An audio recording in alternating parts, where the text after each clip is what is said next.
मित्रांनो, मी आहे आता पंचवटीला आणि मागे तुम्ही पाहू शकता गोदावरी मातेला भरपूर प्रमाणात पाणी आलेलं आहे, म्हणजे पूर आलेला आहे.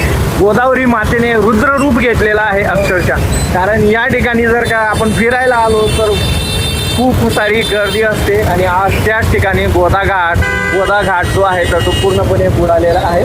जो दुधुंड्या मारुती आहे तर ते पण बुडालेले आहेत. फक्त थोडंसं वरची जी बाजू आहे तर ती दिसत आहे आणि बाकी रस्त्यावरती पाणी जाईल अशी या ठिकाणी अवस्था झालेली आहे.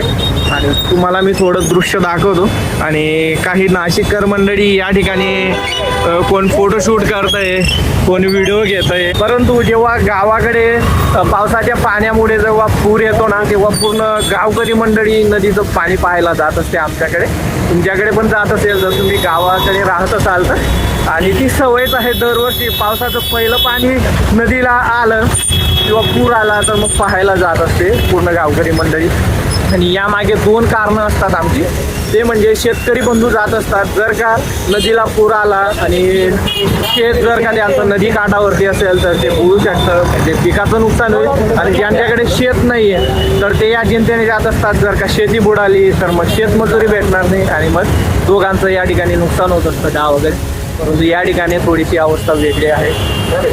फोटोशूट करतोय तर थोडं व्हिडिओ शूट करतोय आणि मी पण तुम्हाला दाखवण्यासाठी व्हिडिओ शूट करायला आलेलो आहे.